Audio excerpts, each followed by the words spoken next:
let's have a quick chat about why I am once again back in this house. I don't know, blame it on the pregnancy hormones, blame it on me maturing, but I've realized that, okay, here's the quote. The kids pay for the sins of their parents. Now, I grew up with divorced parents. I remember my childhood being like, during the week, I was at my mom's house, a small apartment, me, my brother, my mom squeezed into this small space. My mom was always at work because she always worked full time. And, I guess you can call me a latchkey kid where getting home from school. Sorry, I have baby in my lap. Oh yeah, Luke is here. But anyways, yeah, getting home from school, getting to school was my responsibility starting around junior high. Junior high, I would walk to school, I would walk home because my mom was already gone to work and she wasn't even home from work by the time I got out of school. And let's see, on the weekends, me and my brother would go to my dad's house. My dad lived in the family house, the 3-bedroom, 2-bathroom house with a backyard, the house where the whole family should have been. But instead, it was my dad in the house and my mom in the apartment. And me and my brother, we were constantly back and forth. We weren't making any real memories because when we were with my mom, she was always working. When she got home from work, she was tired.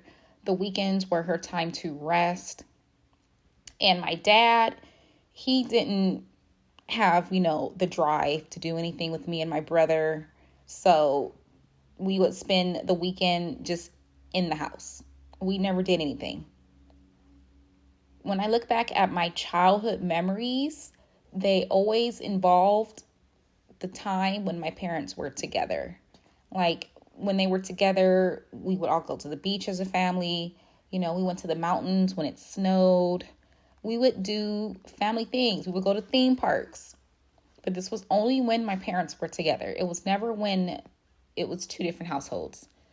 And this little small time that I did spend as a quote unquote single mom, I realized that the same thing was happening. Like when me and my kid's father, his name is Anthony for future reference, so I don't have to call him my baby daddy because that just sounds horrible.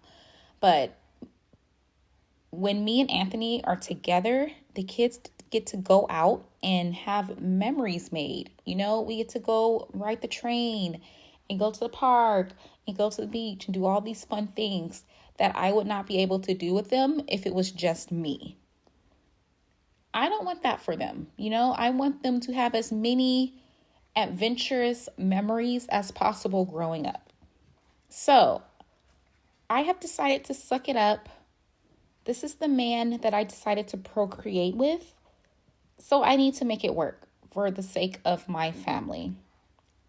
So that's what I'm doing. That's why I'm back. Things have been going okay.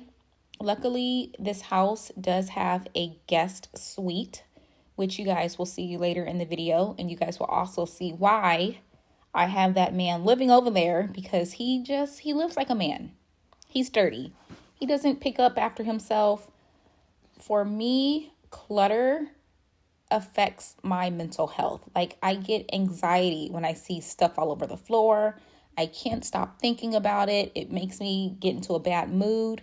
So having him in his own space where he can treat it however he wants, he can keep it as dirty as he wants. He don't have to pick up a freaking thing. That is what has been working for us thus far. So that's the way we're living life right now. We're living life kind of like roommates, but hopefully it's just, the time, that the era that we are in. Like I said, baby Luke is here. Let's see, that story was crazy.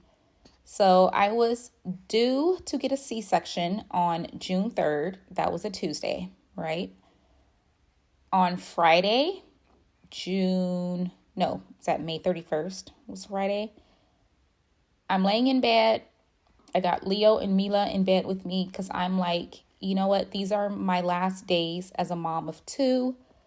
Let's all cuddle and go to sleep in bed together because who knows when we will be able to do this ever again, if ever.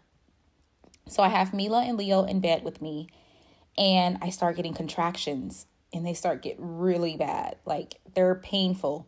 So I'm like, let me download a contraction tracker app and let me start tracking these contractions. Uh-oh. I got a baby on my boob. Hold on, you guys. Okay, so I download the app and I start tracking my contractions.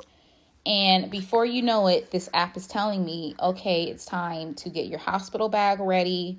It's time to get in the shower and get ready to head to the hospital. So I do exactly what the app told me.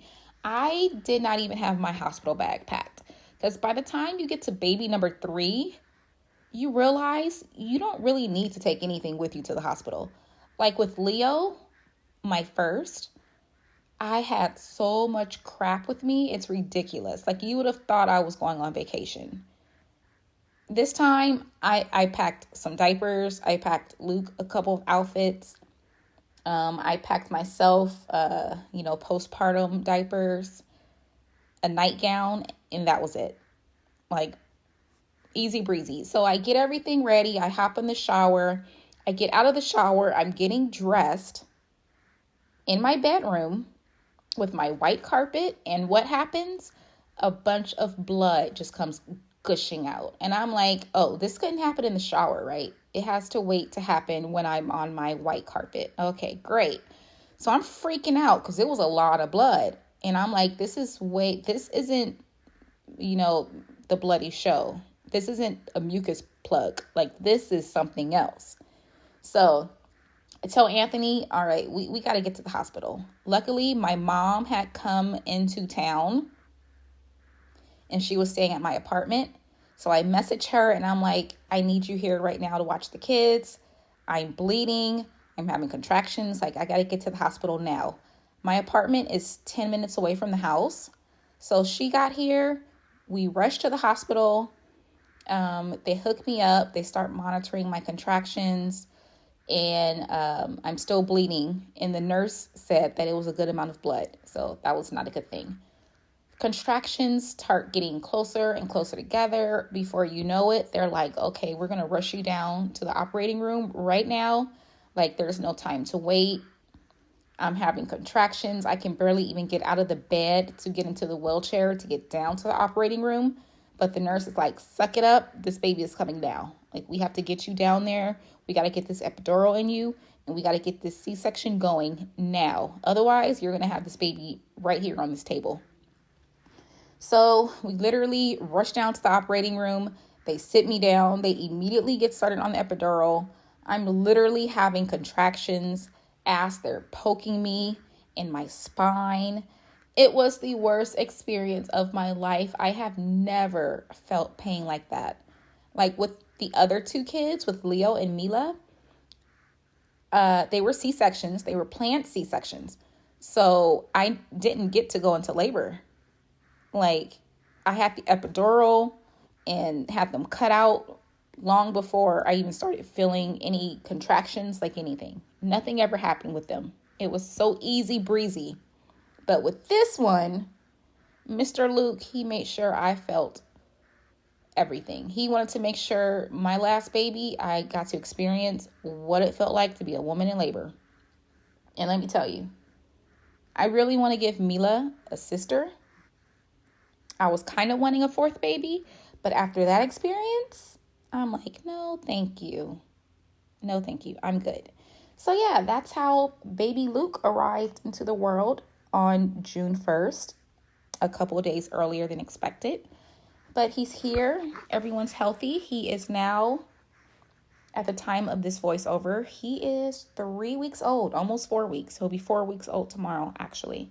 And yeah, he's a great baby. He cries when he's gassy because he doesn't know how to push it out. But other than that, he's just wonderful. I love him to death and he's beautiful. But anyways, yeah, that's where we are in life. You know, we're a family again. It's still a lot of work. He still gets on my last nerves a lot, but I have to realize that he is who he is, and I can't change him, you know? I cannot make him pick up his socks off the floor. That's just who he is. It's what he's going to do. So I have to learn how to stop getting so angry and letting it get to me and just let it go. It's not that big of a deal, you know? I need to realize that he's not going to help me clean the kitchen. So stop getting mad over it.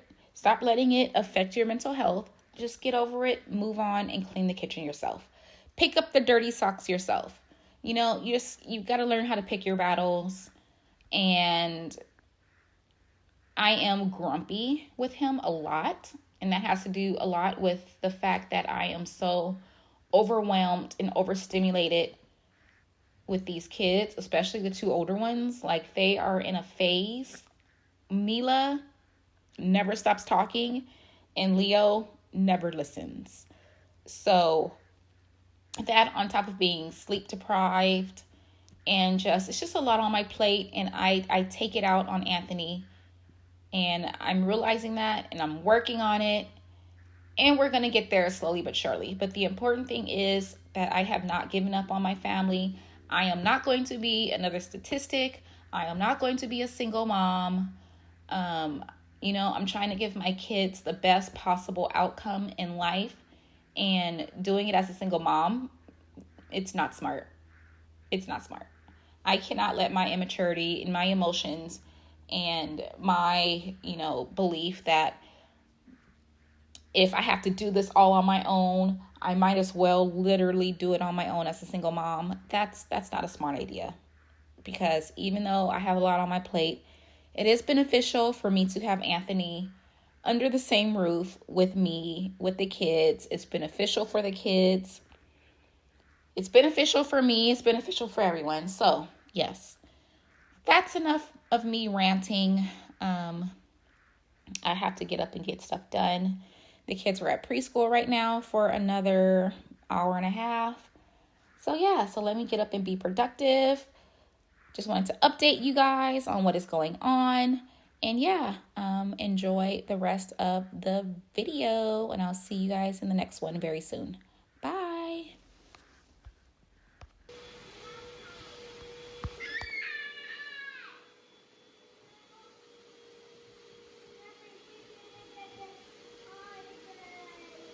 Way too many toys to be fighting over that one.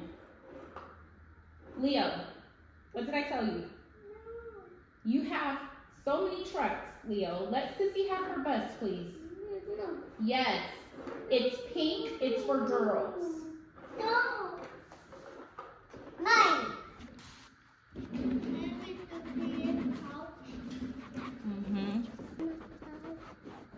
Mommy, what the?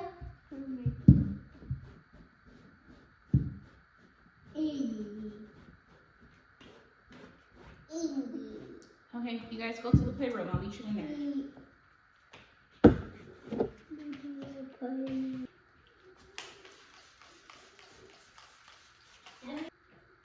Thank you for listening.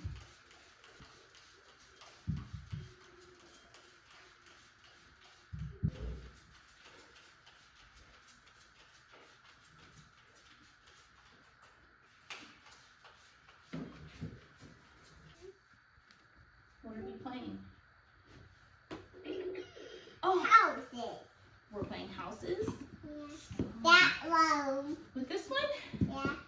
you have 3 houses. Oh. You have 1, you have 2, and you have 3. Oh. Should we put them all together and make a neighborhood? No, thank you. No, thank you. Yeah. Okay. That is that. Is someone at the door? Yeah. Knock, knock, knock. That's the red one. Ding, ding. What was that? Who is it? The big kid It's a big kid? and the dog. I did knock it over. Oh. Yeah.